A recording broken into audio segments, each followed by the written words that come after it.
American. I feel good energy. Bro, it's here. It's here.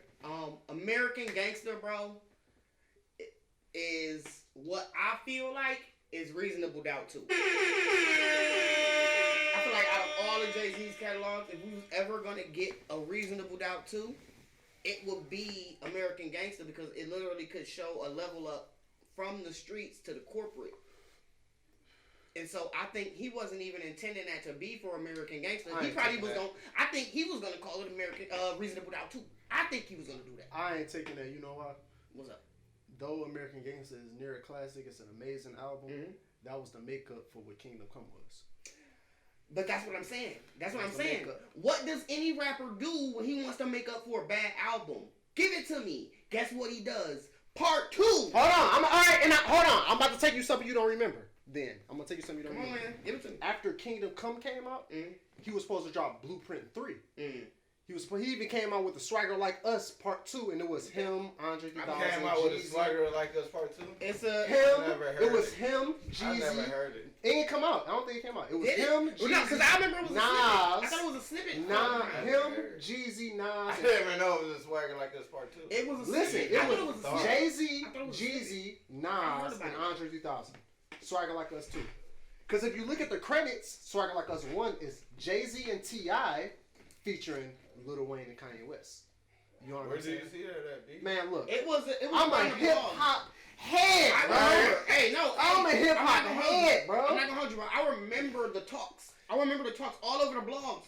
Even Jock and Jay-Z came out. They came out with Jock and Jay-Z. It was another song. They came out with a bunch of songs for Blueprint 3. And then he was like, you know what? I'm about to put out American Gangster came out. He's like, you know what? I'm inspired by this movie. I'm going to do the soundtrack. But they ain't make it the official soundtrack. So, we got American Gangster. Then he went back in the studio with Kanye West and No ID. And we got Blueprint 3. Fuck all that Jock and Jay-Z shit. Now we got Run This Town. Yeah, but... I remember, like you said. I remember that ethos of that. You know what I'm saying? So, like you said, if they always, when they want to give us the the comeback, they give us we supposed to get Blueprint 3, but we didn't. No. We was waiting on it. I really don't think that's what he wanted to call it. I think he was going to reach back further, and he had this album, but I don't know how to make it cool, and he went the fucking route of, you know what, I could just use it for this. Because especially after hearing shit like niggas like Sci-Hi say, yo, I got 3 albums, and they pressed, ready to go. It's they albums, they concepts, and they all done. They got major features. But he said Reasonable Doubt was his only run. I feel like... I thought it would be easier for you to just cut up. But yeah, no. Because it's like... Yeah. So you thought we was going to get Reasonable Doubt 2 and then Blueprint 3? Yes. I really wasn't thinking too much about the Blueprint 3, but maybe in the grand scheme of things, he had most of his Blueprint 3 what he thought it was, and it was trash. Yep. But he had Reasonable Doubt 2, and he was like, I'm going to sit on Reasonable Doubt 2 for the rainy day, and I think this is it. He was going to go there, I think, and he had that movie come out. He said, this is perfect. I need somebody else to give me a bag. He was on a run of give me a bag albums. I need to guarantee sell 1 million, nigga, before it drops. I need to do it. And he was on a run of that. He did that for every album after his comeback of fucking Black Album. He didn't stop doing it. He did it for every single one. Every single one until Kanye. So I think that was his whole scheme of things. Oh, I could turn Reasonable Doubt 2 into American Gangster and it still makes sense. And then I can just add a few more songs.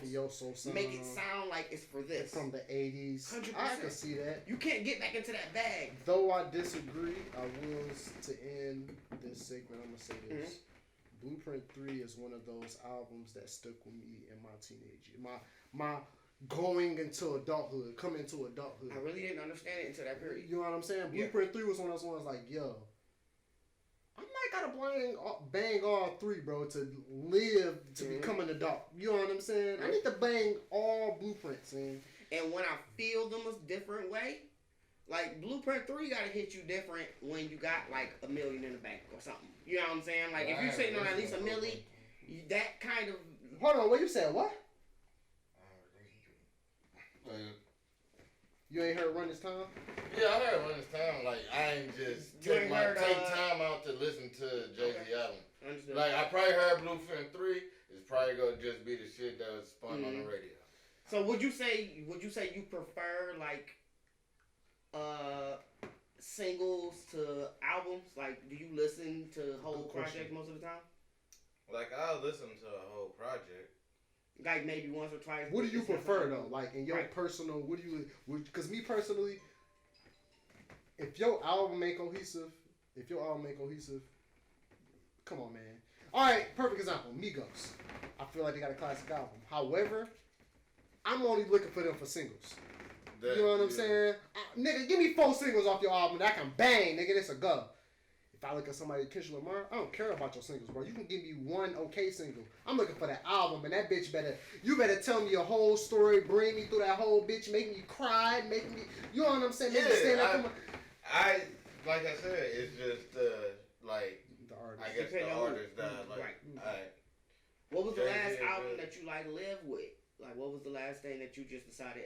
For the next month, this is it. So I'm just gonna listen to. No, yeah, I'm listening to the album. The whole thing. All the way through. Some Juice WRLD. Woo, good one. My son was Juice WRLD. It was Juice WRLD because that was the stage of life I was going through for real, though, and the way I was feeling, my emotions and everything, bro. Yeah, man. Well, Blueprint 3 is one of those albums. Yeah, I probably just gotta take it to listen. Since he was 40, he was talking a lot of the type of music I listen to. Really, not to cut you off, is like my moods, the moods I be in, like emotion and all that, just life, the life that's right. I live in the moment. Okay, all right. Period. Right, what's happening right now? What's happening right now? Thank God I make it to every day. You feel me? Yes, sir. Period. 100%. I just live in the moment, do everything in the moment, and just. If I'm feeling like Juice WRLD, niggas Juice WRLD. Nigga, I'm feeling like a thug this year, nigga. I'm motherfucking banging Future, man. It's going down. It's not even like that though, cause I'm always gonna be myself. But it's like music wise, yeah. That's what I'm just, you know. Yeah, that's what I'm saying. And then like, especially like a lot of things that add up in life when you're going through life, it can just be everything I was going through at that moment to that led up to that moment. And I'm like, while I'm going through it, I'm of course listening to it, the whole album. I remember I was going through some things. So,